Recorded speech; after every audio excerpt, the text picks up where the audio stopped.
First pick. Welcome to another episode of On the Clock. On the Clock's presented by our friends at Titan Bat Company. If you're looking for the highest quality handcrafted wood bats in the game, Titan Bats has you covered with premium maple, ash, birch, game bats in 10 different models and colors to fit your swing and style. As you're gearing up for the spring, Titan Bats is the perfect option for your next wood bat.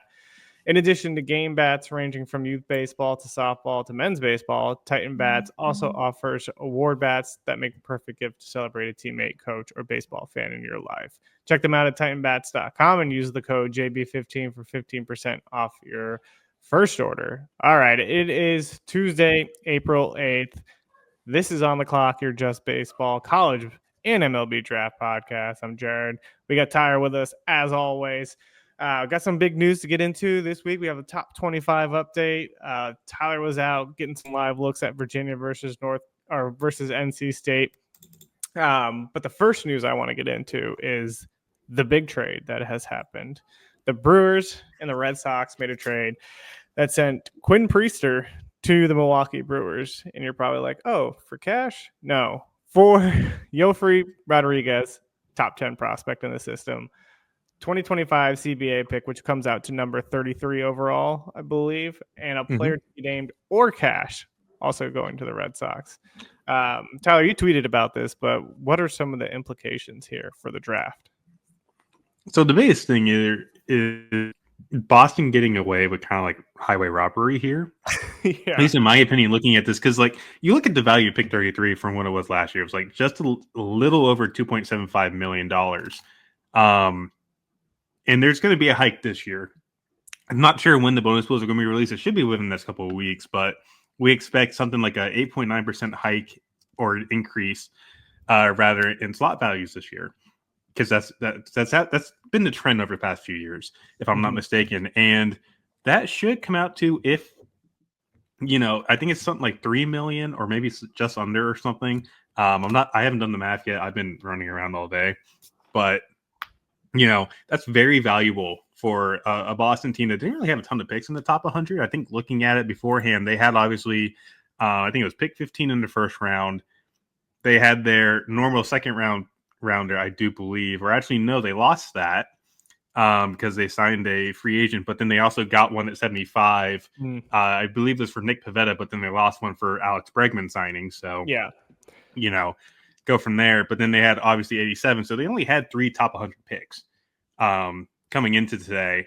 You get 33, you're adding roughly 3 million to your bonus pool, which is nice. A significant amount, you know, like now, granted, you look at what the Brewers have, they had a surplus of selections available. They had 2 competitive balance round picks.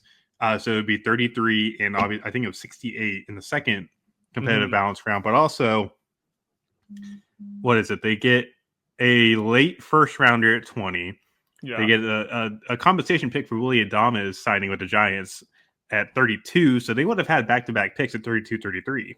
Like the Orioles do at 30, 31 because of the same deal, like Corbin Burns, Anthony Santander signing elsewhere. But then the Brewers had 59. They had pick 68, which was the compensation pick for Chris Lavonis not signing and going to Wake Forest last year.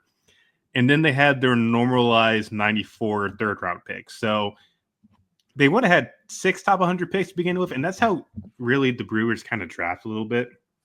That's how they succeed, is they draft very well, they have really good draft strategy, and they develop very well. Yeah. That's something that they have to do as a small market team to really compete, because you're not going to get a ton of free agents to sign with you. And they've done very good of that over the years. Now, granted, they don't really have pitching this year. And to me, this kind of just felt like a bit of a panic move from Milwaukee after, opening series against the Yankees where they just got torched.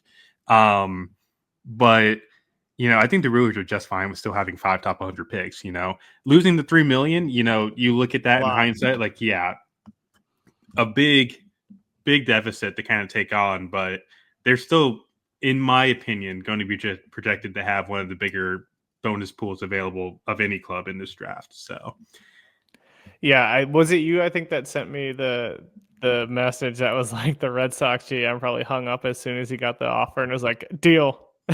Don't even want to negotiate that. I don't even think it was me. It may have been someone else, but I just feel like if you're the Red Sox GM there, you're just like, all right, yeah, we'll take that. Sure. Like, I don't know. I feel like if I'm the GM of the Red Sox, someone calls me and sends me that offer. I'm like, yep, you can have Quinn. We'll send him right over. We'll even buy his plane ticket. Insane. I think you're spot on though. Like the Brewers having a ton of picks, but I just feel like they probably could have gotten something a little bit more, but maybe not. I mean, the Royals' return when they traded their comp pick was Waters, C.J. Alexander, and Andrew Hoffman. So it was actually a group of decent top 30 prospects for the Braves. Like none of them have really panned out, but I mean, you're trading a comp pick. You don't know if that guy's going to really pan out either, but maybe they see something in Priester that they can unlock. They've done it with plenty of other pitchers who've come through their system and they've unlocked it. But I mean, you gotta be somewhat concerned if you're a Brewers fan. Yeah, and I think like looking at the end of the day too, I still think the Brewers are still in a pretty good spot with their draft this year too. Like I said, 5 top 100 picks.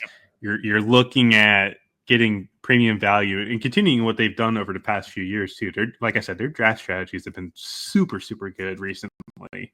And that's just the way that this draft is kind of really turning into, you know? Yeah. And with the way that they've kind of compacted the draft more, it's now just 2 days. There's going to be a lot of picks on the fly this year. Yeah. And they've really got a lockdown on what they want early. So I could totally see what the Brewers did last year just happening again. You know, taking an underslot guy in the first round to then save up and try and go after these big prep guys or guys that you know they're going to get big money or they're going to need big money to get away from a college going back for junior year, senior year, what be it, you know? So pretty interesting wrinkle to add this late in the cycle, but we'll find out here in a couple of weeks when slot values are released and kind of just see what kind of damage has been done to them and move on from there and get ready for draft season, really. Yeah, it is time. I want to, before we kind of move into the top 25 rankings, just kind of stay on the MLB draft theme. I know you were out at Virginia and NC State. Saw guys like Henry Ford, Henry Gauerbaut, Eric Becker is a 26 guy. Who were some guys that really stood out to you in that for the 25 draft? So Henry Ford definitely looked a lot better than he has in previous weeks. Like, yeah. I think it's not been hidden from the rest of the country that, like, hey, Virginia's lineup as a whole has not slugged at all this year. Yeah. And Henry Ford, you know, this is a guy that hit 17 home runs last year. He was a revelation for the Cavaliers coming from, you know, he's a local kid, cracks the lineup, and he does that as a freshman in the ACC. And doing it third and fourth in the lineup as a freshman. Yeah, it's ridiculous what he did last year. And then coming into this year, you know, the expectations are lofty. Mm-hmm.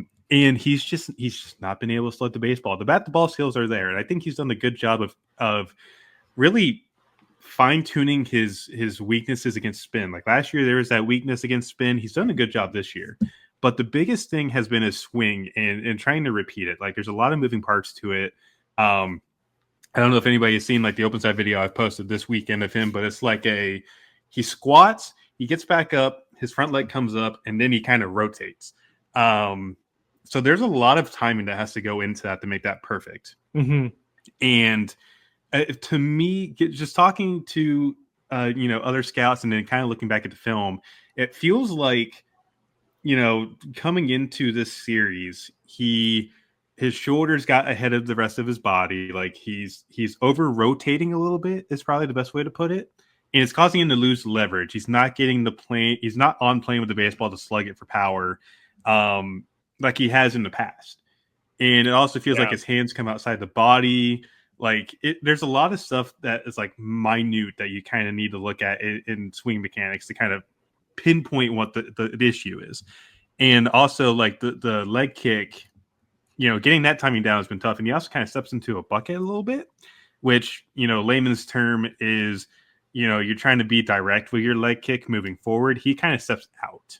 And that's not a good thing. Essentially, like Drew Jones has a giant bucket step, has always had one for years, and it just hasn't been fixed. So, but this weekend was a very positive point for him. You know, he it was like a max EV was like 107 coming into this series.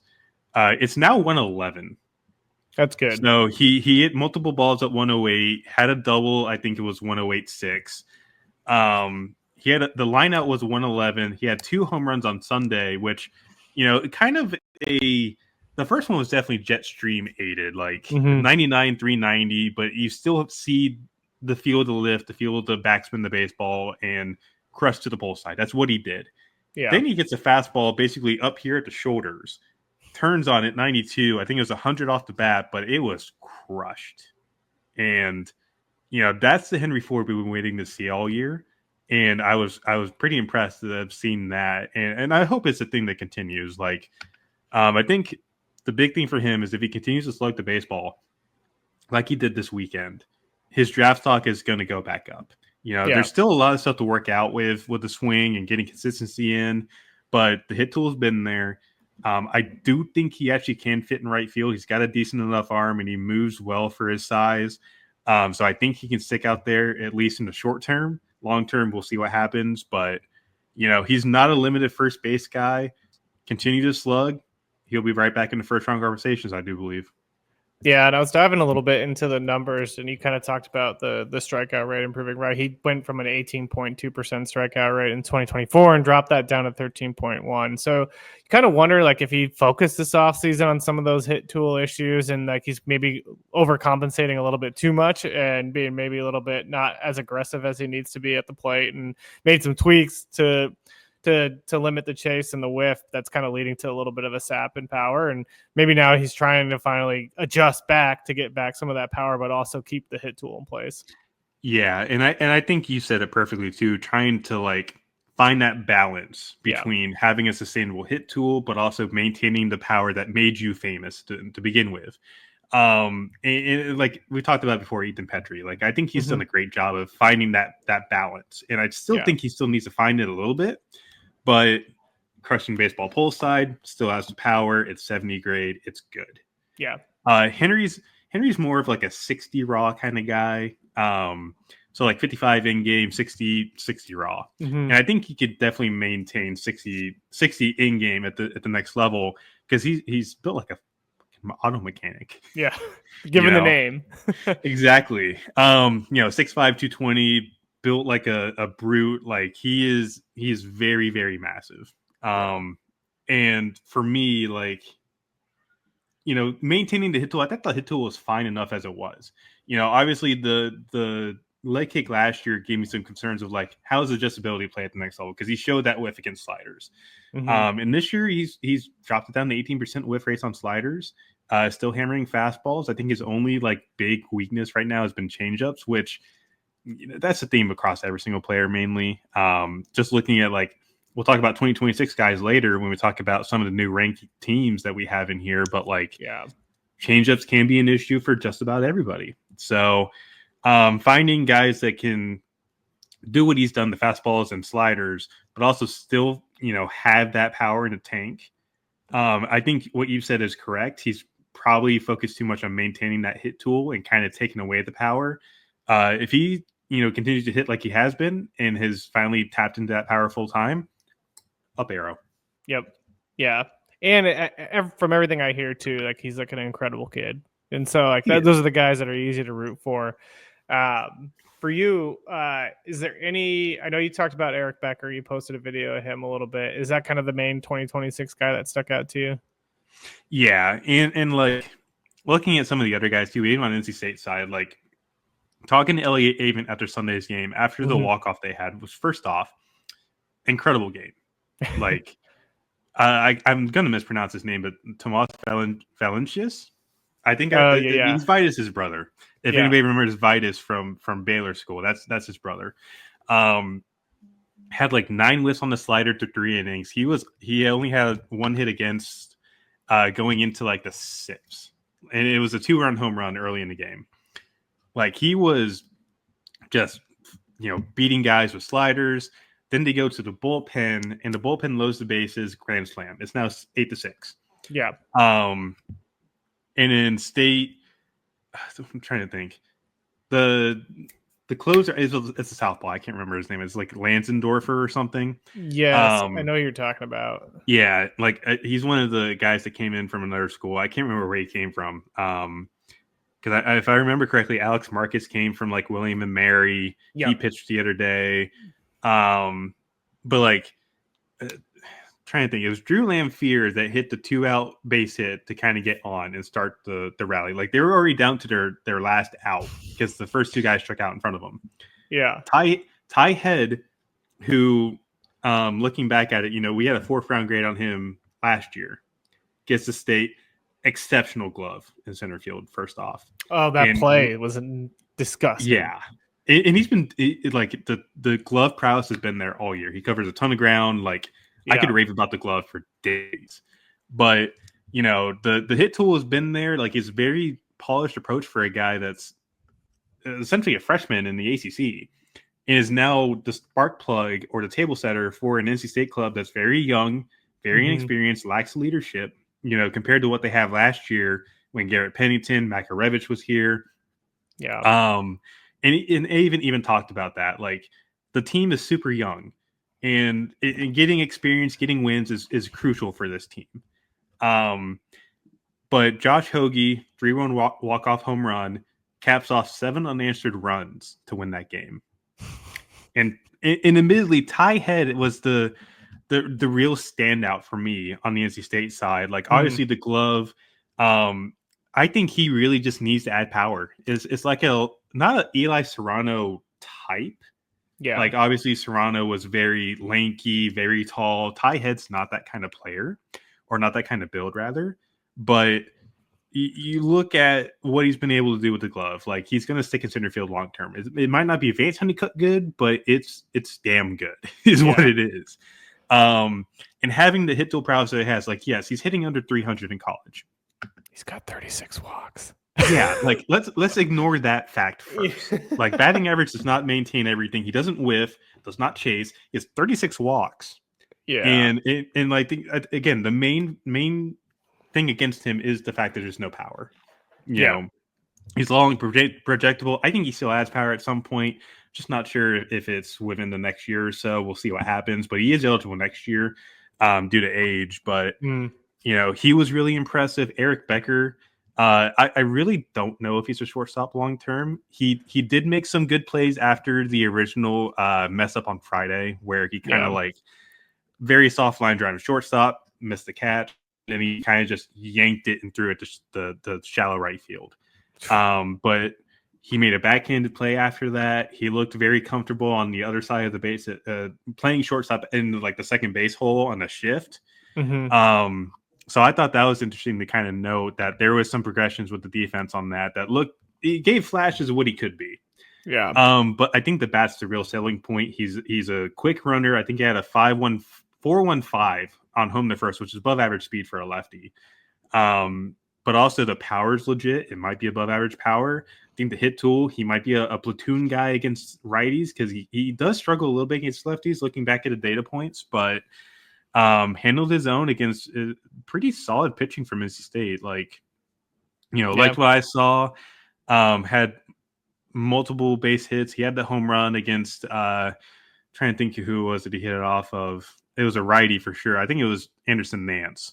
Yeah. Off the batter's eye, like 106. He had multiple balls over 100. Like it was pretty impressive. And he's really lined up to be one of the better 26 college bats next year. Yeah, I love that. I want to talk on a couple of guys that these were guys who kind of thought potentially could get drafted in 24, and they have both taken some significant steps back. Harrison Didewick being one of them. He's hitting 167 on the season with 1 home run. This is a guy who hit 23 bombs last year. And then Jacob Ferentz is another one. I think he was kind of maybe a senior sign, but he's a lot older. I think he's 24 now at this point. So catcher, he's pretty decent behind the dish, but I don't know how much draft stock is there. But what about Didewick? Did you get to see him play at all, and kind of what's been going on there? So Didewick, I think, started 1 game and had pinch hit appearances at both games. And looking at, I was there for his BP sessions, and it felt like there was a lot of stuff out of sync with the swing. Felt like it was pretty noisy, kind of just looking at it from a kind of like a blocked view. But yeah, it's definitely been a bit disappointing coming off of, a year where he did break the Cavaliers home run record. Yeah. I do believe. Yeah.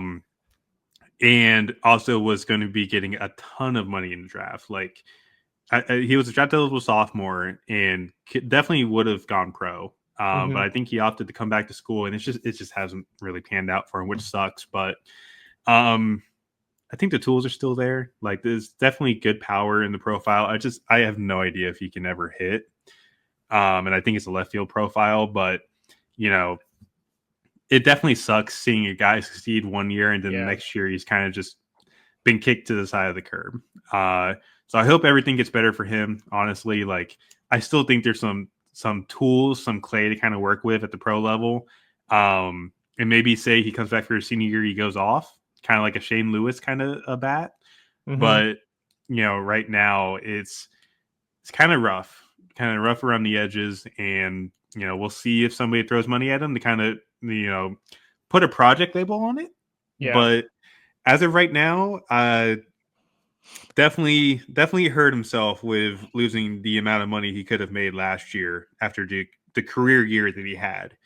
It's wild too. It was 13 doubles, 23 home runs, 68 RBIs, 14 stolen bases. He walked 41 times in 63 games. I mean, he struck out 71 times too. So of course there's some swing and miss issues there, but man, like that's a pretty good college season.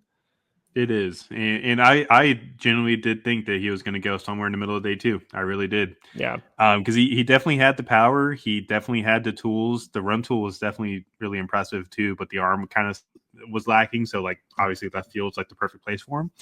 And he would have had the mash, but power in this day of age, you pull the baseball, you crush the baseball. You go for it. And that's what I thought was going to happen last year. Just didn't happen. And again, I genuinely do hope for the best for him. Like he comes back senior year, theoretically goes off, has a great year. Hey, you're getting drafted. That's the best way to look at it. So if Didowick or any of his teammates have to be watching this, hey, head up, keep grinding, and still got another year, got another shot. Yeah. Like, hey, control what you can control. Yeah. Essentially, that's the best way to put it. And it gets harder, man. Like there's more and more pressure on these kids too to perform, right? Like between NIL deals now and the draft, like there's all this pressure that comes. And like I'm sure Henry Ford's feeling it too. Like all these guys, no matter how you kind of frame it, no matter what team you're looking at, like players are getting more and more spot. Like we've talked about the college game growing. Like they're on TV more. They're getting spotlighted more. So as the game continues to grow in the way that it's growing, like these guys are just going to have more and more attention on them, which puts more and more pressure. Yep. Kind of want to shift gears to the top 25, and then we'll wrap up with some other injury news. So we had our new top 25 come out. We have a new number 1 overall team in the Arkansas Razorbacks. So that's the biggest change for us. I'd say the teams that are in are number 19 UCLA Bruins, born in the last update. Number 22 Kansas Jayhawks, number 23 TCU Horned Frogs, number 24 Virginia Tech Hokies, and number 25 Western Kentucky Hilltoppers. Who got dropped out for us was Dallas Baptist, Florida, Southern Miss, Stanford, and Troy. Out of the teams that are new and in, which one are you most excited about? UCLA. Legitimately, I think it's UCLA. And like, I don't know, that team's been sneaky good, honestly. Yeah. And I wish I had put them higher on my rankings because I've really just not paid attention much the past couple weeks. But Roch.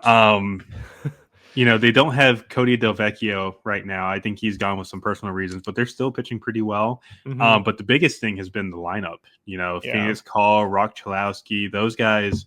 It's been a pretty impressive one. And Cholowsky, we talked about earlier, like he's one of the primary guys who's wings to kind of talk about. And we were going over this yesterday when we were talking about who could be a guy in 26 that could be 1-1. Obviously LeBron, obviously Burris. Roch Cholowsky has a legitimate case to be made here now. Yeah, and I really do think he has a chance. Like surefire glove at shortstop. He has filled out his frame, and I think that was the big thing coming out of high school was he just didn't have power. It's a hit for a shortstop. See if the power kind of turns the corner, but hefty number, it goes to school. Is what it is. He has done everything he's really needed to do. Like the power is trended up. He's hammering the ball pull side. Like all of his home runs have been pull side. I think his max EV is like 114. He looks physically bigger. He's maintained the athleticism. I personally think that he, at some point, somebody's going to make him the 1-1 candidate on somebody's board going into the summer. I think somebody already has. Can't remember who the name of it is. If you happen to watch this, I apologize. But, essentially, to say this short, I'm on the train with you of Roch Cholowsky being 1-1 next year. If at this point in the cycle for that one, like I'm just getting into that. Yeah. So I'm not very deep into it, but he legitimately has the tools. The power's upticked. I really like what I see on film, and numbers kind of back it up. So we'll see what happens.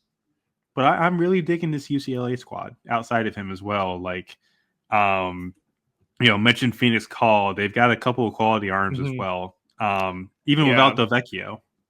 Yeah. My team is going to be the Virginia Tech Hokies that I want to talk about, but I do want to talk a little bit about UCLA because I saw them against Maryland. And to be honest, I wasn't that impressed that series. They won that series, but they definitely should have lost that series. Maryland kind of shot themselves in the foot and lost the first game in extra innings when they should have easily won that first game on Friday night. Like McCoy, I think, dealt that game, and they just kind of blew his start with the bullpen. Yeah, McCoy went 6 1/3, 3 earned, 8 Ks. Like he was pitching pretty well. They had the lead. Davalan struggled that game, but the team's young is one thing I will say. There's a lot of sophomores on that team and a lot of 2026 candidates like Roman Martin, Dean West, Cashel Duger, and you can kind of just tell at the plate that they're young. Just the plate approaches aren't super aggressive. Everybody's a little bit passive. But there's a lot of talent on that team too, on the lineup up and down. We talked about Roch being potentially, like you said, the number 1 overall pick, and the arms there's decent enough arms to keep them kind of pushing forward. And the Big Ten baseball isn't as strong as it has been in the past. Like I think we thought Nebraska was going to be ranked, and they've really kind of fell off the end. Indiana, same thing. Another team we thought should have been ranked probably in the preseason has just kind of fallen off the table a little bit. So I think this conference is built for UCLA to potentially win it. Like Oregon's going to be competitive for them. Penn State's got a decent team, but I think UCLA can make a push to win the Big Ten, and that's what's going to skyrocket them up in the rankings. And they're proving they can beat the teams in this conference, and that's kind of what you need to do at this point. But I want to talk a little bit about Virginia Tech because this is a team I think is kind of fun in a sense. They've had a kind of an up and down type season. Right, I believe they lost a series to Louisville, lost a series to Georgia Tech in conference, but they went and then they lost a series to NC State as well. They went and beat Louisville in a series, and then they went and swept Wake Forest, and then took a series against Notre Dame. The reason I kind of like this team is I feel like they've gone through a lot of adversity when it comes to injuries. They've just lost their big first baseman to injury, I think on the home run celebration, unfortunately. So it's like they've gone through the gauntlet in terms of adversity and find ways to come out. And I think that's what impresses me the most about them.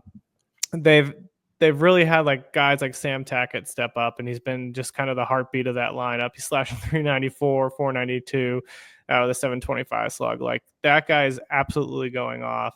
And that's with guys like Clay Grady probably not playing up to his potential. Like Garrett Michelle, before we even went down with the injury, as I kind of talked about earlier, he wasn't even really playing up to his potential. And like they're finding guys to come in and produce with the lineup. The pitching staff is doing quite well. Like Brent Renfroe has really stepped up for them. I just find this team interesting. The fact that they can play this well in ACC play makes me think they can make a pretty good run. Yeah, and to even mention, like you mentioned the injuries, kind of go through your list. Like obviously you mentioned Garrett Michelle. Yeah. Brent Renfroe left to start last week against Notre Dame. I'm not sure what the official word is on that. I haven't seen it, but somebody mentioned like issues with the mound, but he left with the trainer. So I really have no idea. But Andrew Sentlinger, who was one of their primary relievers from the left side with a really good fastball, went out against Wake Forest, I do believe. And then Madden Clement, who hasn't pitched since the opening weekend, I do believe, he's been out, and there's really been no update on his status moving forward. But he's one of their highly touted sophomore arms. So, they've shown they can step up. They've shown that they can compete with everybody else, and they've got a really big test this weekend against Florida State, which I know I've said before. I'm going to go to Georgia. Masters weekend. Looked at all the prices for hotels. Really expensive. So I am currently trying my best to switch plans and go up to Blacksburg this weekend to see, Florida State, but also see some of these guys on Virginia Tech, see how they kind of really mold together in even like a not a breakout guy, but kind of like an under the radar guy. David McCann for Virginia Tech has been really, he's been quietly good this year, slugging the baseball well, the batting average, again, under 300. Nobody's going to look at that, but has really done a good job of getting bat the ball, takes his walks, slugging the baseball. I really like him as kind of like a sleeper candidate in this draft class, where he might be a middle day two kind of guy, in that 5 to 10 round range, but the bat plays. It really does. So really interesting, or I'm really interested to see how this Virginia Tech team plays this weekend against, granted, yes, this Florida State team's coming off a really big series loss against Wake Forest. But, it's Florida State. This is arguably one of the best pitching staffs in the entire country. I want to see how they do against that. Yeah, that's going to be a fun series. I'm excited that you're getting to go to that. For the teams that are out, I don't really have much to say about these teams. Maybe a little bit about Stanford and Troy, but Dallas Baptist, we'll see you. Florida, we know what's been going on there. I don't think they've won an AC or SEC game yet. Maybe they've won one. Have they gotten one? I think they're 1-11 right now in SEC play, which not to be the bearer of bad news here. You might as well just start digging your grave, because starting 1-11 in SEC play, granted, to bring back NC State made the College World Series after starting 1-9 in 2021. In Florida ACC play. Last year had a terrible season, and then they came back and won it late. Yeah, and they were huddling around 500. Yep, they got one of the last spots in. This year looks like a much more daunting task for them. Yeah, I don't know if one of those last spots is showing up. I was gonna say Southern Miss Golden Eagles. I like them going in our last update, but they've kind of middled their way through their mid-major conference schedule. They've kind of won series 2-1, or they've lost. I think they lost to Marshall in their last series. And you start doing things like that, that's probably going to get you bounced. I think the biggest surprise is probably Stanford. I think we talked about this at length on the last pod, because they had a bad series last, and it just kind of repeated this weekend. Pitching has really taken a step back. I wrote about this in the in-depth analysis. I want to say, let me see if I can look up this stat number, because it was kind of crazy. Let's see here. Where is it? Yeah. So the ERAs are now 5.01, 7.88, 6.75 for the starters. They went from having 4.3 runs allowed per game to 10.8 runs per game. Yeah. That'll lose you a lot of ball games. Not great. Not great, Bob. No. Only team that I could see bouncing back in our top 25 out of this group mainly is Troy. I think the only reason they dropped out of our schedule, or out of our top 25, is because of strength of schedule. They haven't done anything really to get themselves bounced at top 25. Just other teams have done more. I would say so. Troy coming out of the top 25 wasn't due to performance. It was more due to other teams had bigger series wins, and that's kind of what, because Western Kentucky took a series from Dallas Baptist, who was ranked. Those things kind of catapulted some of those other teams into the top 25, and Troy's was more of strength of schedule. Maybe in 2 weeks they win a couple more series, or they just go on a 7-game winning streak, and they're right back in the top 25. Yeah, 100% agree. And I think Troy has been one of the more consistent teams throughout the entire year. Brooks Bryan's been a big catalyst in that lineup, but Shane Lewis having a big resurgence essentially after how bad it was last year. happened to know one of the Troy student managers for the past couple of years because he works with Synergy and run into him a lot at the USA Complex. Yeah. But he was mentioning how bad of a year Shane Lewis had last year. But then we were both cheering him on when he was hitting home runs opening weekend. So, looking at that, and their pitching staff's been really good too. Like Noah Eaters has been leading that pitching staff. Jade Dill's been another one. So, I think Troy's going to make some noise this year. Do I think they host? We'll see. I feel like they got to do a lot more in the Sun Belt to kind of get to that point because it's just really tough for like a mid-major to really host in this day of age. Yeah. But they can make some serious noise as a 2 seed. I stand by what I said at the beginning of the year. Troy can definitely make it to Omaha. I agree. I like that team, and I'm hopefully going to, depending on rain, it looks like it's supposed to rain now, Thursday through potentially Monday around here. So I was supposed to go to James Madison to go see Troy play, but I might not be driving down to James Madison, depending on how weather. And Friday night when I'm supposed to go see Kyle McCoy pitch against Oregon, that might not happen either because it's like an 80% chance of rain. So, but yeah, I agree with you on Troy. I think this team, they've got some veteran leadership on that team, and they're just a lot of fun to watch.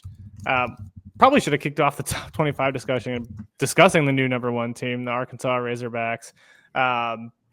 Tennessee fell out. They lost a series to Texas A&M, who everybody declared dead after the 10-run rule. I really want to talk about this because everybody declared Texas A&M dead because Tennessee 10-run ruled them on Friday night. And no-hit them, too. Yeah, and no-hit them, too. Yeah, Liam Doyle went 6, no runs, and I can't remember who came in out of the bullpen, but Dylan Loy, I think, yeah. Yeah. Is Texas A&M back? Are we back on the Texas A&M train? I think it's a very big confidence boost for this ball club. Yeah. Like no ifs or buts, because they played a double header. Yep. They swept that. I think the first game was closer, but they pulled away at the end, and then the second game was just a full-out rout. It was like 17-6. But if I'm Texas A&M, you take that and you try and build momentum off of that. We've probably been a bit too tough on Michael Early as a collective media whole. Yes. Granted, yes, that what he did against Kentucky, where he was basically almost about to fight Nick Mingione, wasn't great. It wasn't a good look. But you respond by coming back and then going to Tennessee and winning that series is big. It's Jace Laviolette looks really good right now. Which, shout out to the guy who's been clowning me in Instagram comments recently. I hope you're getting a lot of sleep, buddy. But, he's basically back. Caden Sorrell is now back. And I think he had, 2 or 3 home runs against Tennessee this weekend. Yeah. Sorrell's another guy I really like for 26, by the way. Just going to put that out there. But, I think they've got their swagger back. I really do. And, yes, it's one weekend, but you go into Knoxville and knock off the reigning champions who just look, up and down the best team in the country right now. Yes, easily. That's really impressive. And this is especially considering how much media attention is on this team with a first-year head coach. Gavin Grahovic's out for the year. Jace Laviolette's not having a great start to the year. Yeah, that's now kind of been turned around. Caden Sorrell's back. I wouldn't be shocked if the Aggies do make some noise down the stretch here. And you kind of forget about that first 2 months of the season. Yeah. Admittedly, I really do think that this is a ball club that's going to get better with experience here. And I think their schedule does get a bit easier at the end of the year. I could be mistaken. I could be thinking of somebody else, but they definitely have a chance to make noise and put themselves back in postseason contention. Yep, I agree. I want to wrap up our top 25 discussion by finally talking about Arkansas. This team is absolutely on fire. They're 30-3 to start the season. They've had some big series wins against Ole Miss. They went and swept Vanderbilt, and then they went and swept Missouri, of course, bottom feeder of the SEC. But they also destroyed Missouri, who's outscoring them 51-9. It was nuts. This the biggest question about Arkansas last year was the lineup, right? And I don't think that's even a question this year.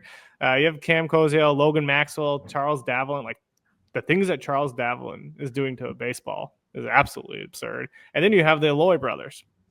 And it's not even done there. Like, there's other guys in this lineup like Brent Iredale, Justin Thomas Jr., Ryder Helfrich. Like, these guys are all producing. And it's just from top to bottom, this lineup is absolutely stacked. And honestly, the pitching staff has taken a step back because they don't have like the Hagen Smith. Like, Zach Root's throwing really well. But like Gabe Gackel's been all right. It's just they were missing offense last year. And now they've just completely skyrocketed the offense, and the pitching is still good, but it's nowhere near what it was last year. Yeah, and that's even with like Gage Wood out right now too. I think. Yep. I haven't checked recently, but I know it was like a shoulder impingement, was going to be out for like 4 to 6 weeks.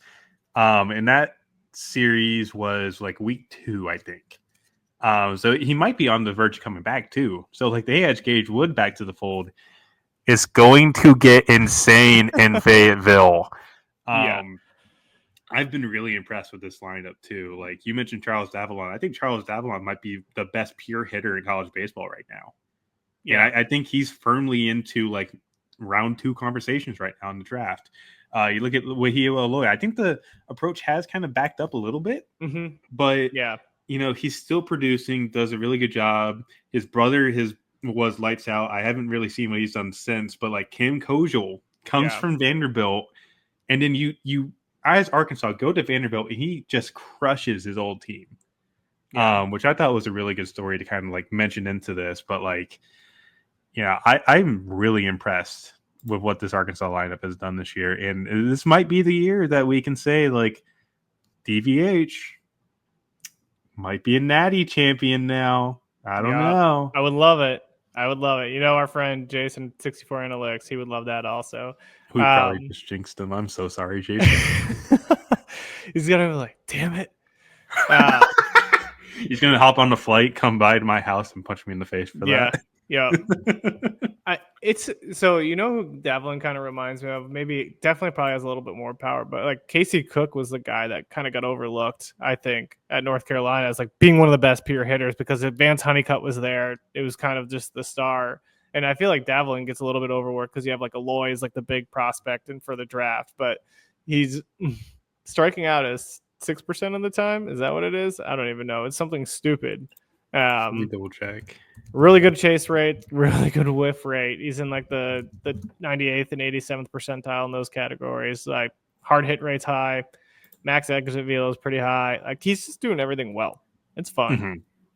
It's a lot of fun. And mind you, this is a guy that is not very big either. He's like 5'9", $180. Very nuts. Physical.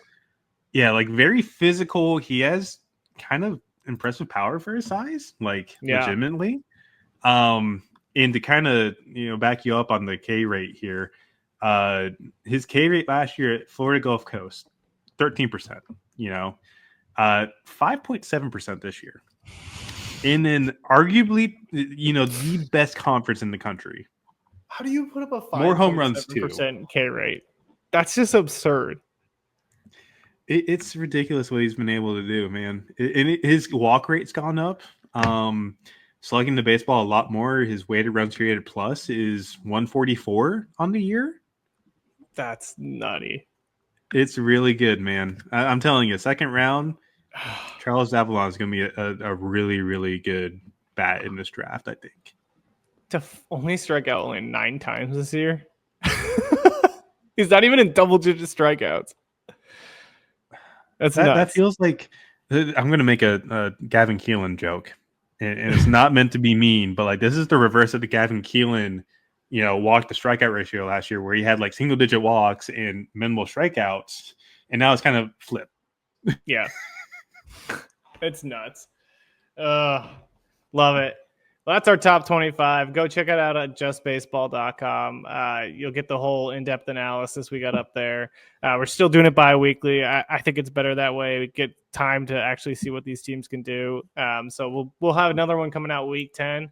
Other news to get to before we have an interview with Michael Salina coming up that we'll turn it over to. But the big injury news was Wake Forest. Ethan Conrad is out for the season. I know you're pretty high on for the draft. He was number 35, I think, on your list. Talk about that kind of blow for the Wake Forest, a team that just beat Florida State in a massive series win too. Yeah, and mind you, that was without Conrad because he hasn't played for a couple of weeks. But yeah, from the sounds of it sounds like rehab was just not going very well for them on both sides. Really, like Wake wanted them back quicker. The rehab for Conrad just wasn't going great. So I think the decision to get the surgery in the season, especially with shoulders, you do not mess around with shoulders. No, admittedly. But with Conrad, yes, I think the best way to put it is he's definitely aggressive. The chase rate was a little bit bloated this year, but fantastic fastball hitter. I think the overall contact rate was still good as well. Last time I saw it, he was really hot before he got injured. I think he had something like 8 home runs in 10 games or something.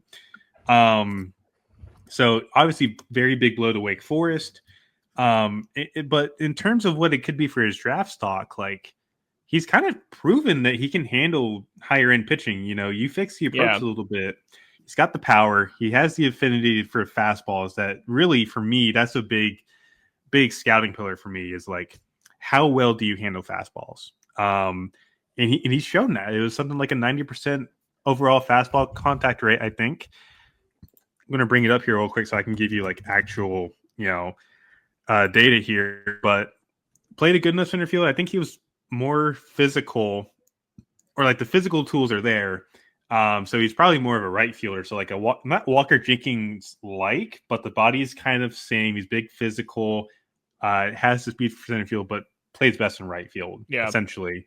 But look at the fastball contact on the year, 89% fastball contact rate. Chase rate was definitely up there, but he definitely loves swinging at fastballs. Didn't do terrible against sliders. I think changes were the biggest issue, and I think that's just a factor of the swing that he has too. And what I mentioned earlier, everybody has that issue with changeups, but it's not glaring. It's not big. It's 31%. I've seen bigger whiff rates on those from other guys in this class that kind of make me go eek. But in zone contact rate too. I'm going to bring this up, and I think it's pretty nutty to bring this up. 89% in zone contact rate, 98% fastball in zone contact rate. He swung and missed once on heaters this year. That's crazy. And I am going to actually find out what pitch that was. Yeah. That's nuts. Good for him. Find it. Strike swinging. It was a 94 mile an hour heater. It was running in, I think. Let me see if I could find video of it. This is how yeah. Oh, it was a kid from St. John's in February. Yeah, it's cold. He didn't swing and miss on the fastball in the zone since February 23rd. That's nutty. Good for him. Have a time. Yeah. So I don't know how much this really affects his draft stock. He's shown that he can handle elite competition. Yeah. And I think he's done good enough now to yes, it's early April. There's going to be time, and shoulders are very finicky as well with drafts. But I think he's shown enough to prove that you can probably take a flyer on him in the late second, early third, and kind of move on from there. Does he fall that far? Maybe even not. Somebody can definitely be interested in the tool set and the physicality and be hey, we'll take you in the middle of second, let you get healthy, and then you can crush baseballs next year. Have fun. Yeah. It'll be fun to see what he does when he comes back from injury, and hoping him nothing but the best for him. The last injury news we got to get to is a guy that we actually had on the podcast a couple weeks ago. It just took us a little bit to get the interview out. Michael Salina from St. Bonaventure. He was a top draft prospect, probably the top draft prospect out of the entire A10 conference. He's going to miss the rest of the season because of a UCL injury. It's going to require Tommy John surgery later this year. He's a guy who's hit 102 miles an hour on his fastball. He was up to 98 against Tennessee, I believe, this year. And that's the game that he came out with the injury. So big blow. We're wishing Michael nothing but the best. We're going to actually turn you over to that interview here in a second. But before we do, Tyler, do you have any final thoughts before we leave for the week? Yeah. I think the biggest thing moving forward is talked about Henry Ford swing earlier. I'm going to try and have an in-depth piece on it, trying to talk to him as well and get his own insights on it and see what has really, from his vantage point, kind of what's been progressing on that and what he's been trying to do to fix it. And obviously other news, like I'm going to start writing kind of like some underrated players in his draft class, like guys that are either pretty low on our top 200, which I've adjusted a little bit since it came out, but like also guys that aren't on the board and could be on the board for the 300. So, hitters, pitchers, so be it. I might just put it all into one, but I might do two like separate hitters, pitchers. And it decides starts, when this goes out tomorrow. So I'm gonna be there Wednesday, Thursday. Really, really excited to get some high school looks in, man, because I've only had 2 games at this point, CJ Gray and Brace McKenzie last week, but this NHSI year might be really, really good. Gonna be a fun time. In terms of me, I got a couple articles coming out. Did an MLB Draft deep dive on Ryan Weingartner from Penn State, shortstop that I went and saw against Georgetown. Hopefully we'll be at the field depending on rain this weekend. Would love to get some Brooks Bryan looks in that Troy team. As well, hopefully get to see Kyle McCoy versus Grayson Grinzel out of Oregon, which is a really good matchup for the 2025 draft.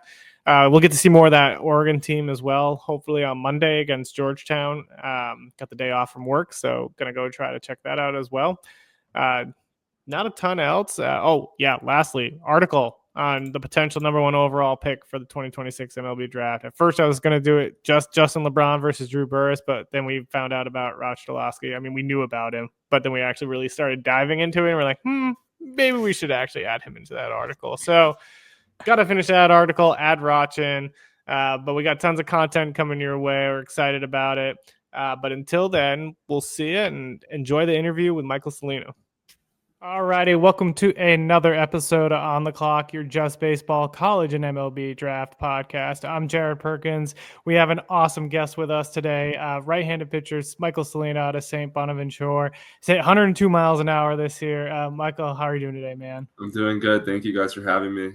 Yeah, we're excited to have you on. I know we've been kind of following your journey for quite a bit as you made your way over from George Mason to St. Bonaventure. But just for the people who don't know you, take us a little bit into your journey through amateur baseball, kind of how you've gotten to where you are today.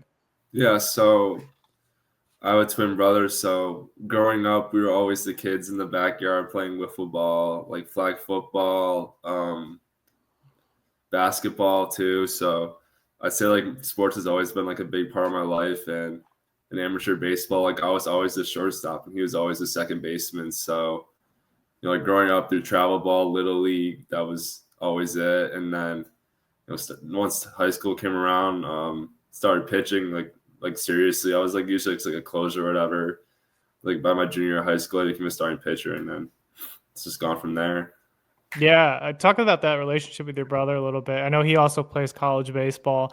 How has that kind of helped motivate you, both having that relationship and being able to kind of run things by him throughout your career?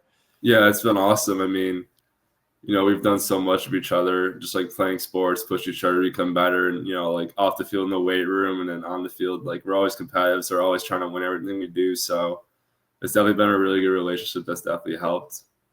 Yeah, I love that. For you, you've kind of started your career at St. Bonaventure. You came over from George Mason. What led you to your decision in choosing St. Bonaventure? I just felt super comfortable with the coaching staff.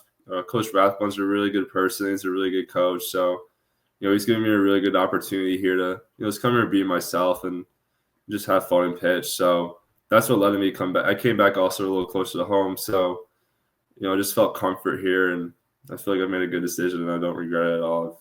The last 2 years have been awesome. I'm super grateful for my teammates and the relationships I've built here. Yeah, I love that. For you, since coming to St. Bonaventure, kind of what has changed the most in your game and kind of in life too, in general? I'd say just like, keep learning and growing. Obviously, going from a freshman to a junior, just like taking little baby steps of, just like working on little things in practice, just like pitch grips, just getting stronger. It's like that's like been the main thing, is just like consistency and all that, just like adjusting to the schedule. So yeah, it kind of has you grown throughout your career. How has your pitch style and your approach kind of evolved throughout that? I would say just becoming more like true to like learning what my arsenal is and how to attack hitters to the best of my ability. I think that's been the biggest thing, and it's like learning what my best pitches do, and like also like thinking about what the hitters they're thinking in the box. Just it's like little things like that is just like situational things. I think that's why I've worked on a lot. So yeah, that's awesome. Do you have a favorite pitch you like to go to? probably fastball, but Yeah. also I like my slider and changeup too. I don't really have like a preferability, but definitely if it's 0-2, like hopefully blow a fastball by. I always like doing that. Yeah, that's awesome. For you, kind of as you've entered 2025, what have been some of the kind of the biggest development goals for you this year? For this spring, it's just been staying consistent starts. Going out there and just pitching the best of my ability, and the results will come with that. Just like going out there and during strikes, showcasing my pitches and winning some meaningful games, and going to our A10 play now. It's going to be a good ride. So hopefully, we stack some wins and make a run. I'm excited to see what happens. Yeah, I love that. For you too, kind of as you've gone through your development and your playing career, have there been some big coaches or mentors that have kind of really helped you along the way? Yeah, I mean, I'd say like my parents have been a big mentor for me. They've helped guide me in baseball and life in general. Just like giving me the foundation of how to approach life, how to be a good person, how to learn how to adapt. So that's one. And then I've definitely had some really good coaches along the way. I've like high school and travel ball that have given me really good advice and have helped a lot in my development. So, and then even teammates too. So it's always been that good like correlation between all three for sure. Yeah, I love that. And kind of shifting into something similar here is for you, how do you mentally and physically prepare for games, right? Especially when you're facing high caliber opponents like you did Tennessee just recently. Yeah. Are there particular routines or rituals you kind of follow to help you get ready? I would say I keep it pretty simple. I just try to just live in the moment. Like the night before, like I guess the one ritual is try to get a really good night's sleep. I'd say that's that's the main thing before the game. So, but on game day, I'm just like just trying to stay clear minded and just go out there and play and have fun too. So, like definitely just like not like crazy rituals or anything like that. I'm not like superstitious. So like I just do my warm up and then go out there and throw. So. Yeah. That's awesome. So for you, the one other question I have here too, kind of, we talked about the 102 miles an hour, which is absolutely extraordinary. Awesome thing to have. Can you describe the training regimen that you had and adjustments you've really made that contributed to that milestone? Yeah, I would say for training and regimen, it was just adding on some strength, putting on some weight too is definitely a really important thing to get to 102. So, I got there, it was just like I was just being super consistent and strength conditioning, mobility, like long tossing, those things, and just like making sure each day, like one day it's like a high intent day, so like heavy throwing, heavy lift, make sure I get enough calories, make sure I sleep good, and then the next day like a recovery day. So those recovery days, it's just like relaxing. I like being outside, so I like in the summertime, like especially this summer, just like being in the sun. It's definitely something that makes me feel really good. So on those recovery days, it's just like winding down, and the next day attack it like the first day and just repeat that cycle. Yeah, that's awesome. And for you, what was your reaction when you hit 102? Did you find out during, like, while you were starting, or did you have to wait until like after the game? Yeah, so I saw it during the inning when I hit it. It was like on the scoreboard. It was pretty big. So like I kind of like looked over my eyes like, oh wow. So it was definitely pretty cool to see. But yeah, that was awesome. It was the first time I ever hit over 100 in a game. So it was definitely super fun. Yeah, it's cool. For you all as a team, speaking of like St. Bonaventure as a whole here, what are some of the goals now that you all are approaching A10 play, and what are you kind of looking forward to most here as you hit conference play? Our goal is to just win each series, and then make it to the playoffs, and then once you get in the A-10 playoffs, hopefully go on a run. So that's where we're at right now. Is just take it 1 week at a time, and then then we'll eventually get to the playoffs. And then once the playoffs, hopefully we get there, and then that's when hopefully win the A-10, obviously. So just having like little goals each week to get to our big goal. So that's where we're at right now. So I like our group, so it's been good. All right, love it. Last question I have before we'll kind of go into a couple of rapid fire fun ones here. So beyond baseball, what hobbies or interests do you have, and like how do you kind of use those like interests to help with your overall well-being and performance on the field? Yeah, I'd say my hobbies are pretty simple. Like I just like hanging out with friends, just like doing anything outside, just like going to the park, going for walks. I like to play. I don't play pickup really basketball anymore, but I also like playing basketball, playing football. Those are probably like my main hobbies, and working out, and like that's what I spend a lot of time on. So also another hobby is I like to cook. I do like to cook. So I think those hobbies are like healthy hobbies that helps me become a better baseball player. So and I enjoy them. I love it. What's a go-to meal that you like to cook? Definitely steak. Yeah. Probably steak. Love it. So we're going to go into, this is on the clock. So we're just going to go into some rapid fire fun ones. For you, around St. Bonaventure, what's the go-to food spot for you? I'm gonna say Applebee's. Really? Interesting. Yeah. Me and my roommate, and then a couple of our neighbors, like our favorite spots, Applebee's. And they love us in there, so I'd say Applebee's. I love it. Second question is, have you met Woj yet? Yeah. You have? Awesome. How was that experience for you?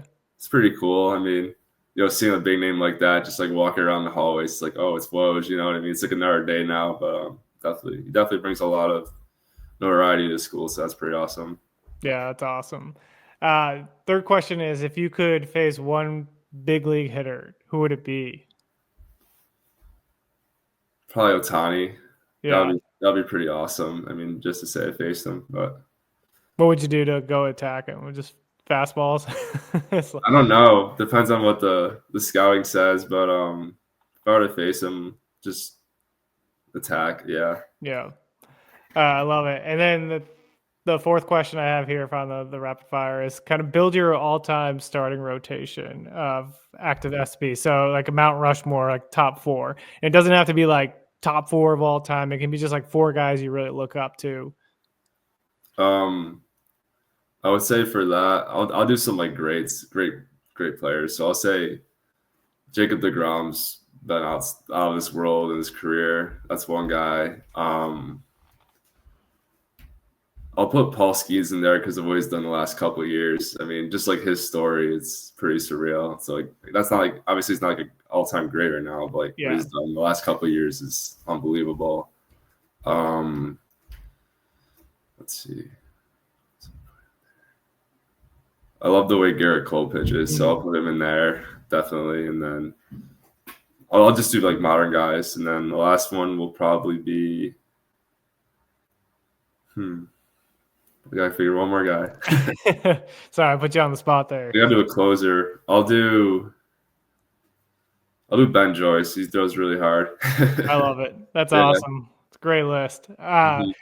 Last question here is, what's the walkout song this year? I haven't figured it out yet. I still got to figure it out. Yeah. You've been shuffling through different ones? Yeah. We still haven't had a home game yet, so still trying to make one, but I'm definitely have a couple in mind. Just don't know which one yet. Yeah, I forgot you all are on the road for like this. Yeah. It happens with a lot of the Northeast teams. They're always gone for the first half. Michael, I can't thank you enough for joining us on the clock. We're really excited to have you on, and I know it's busy time of the year. We're going to be following along and wishing you nothing but success, man. Thank you guys for having me. I greatly appreciate it.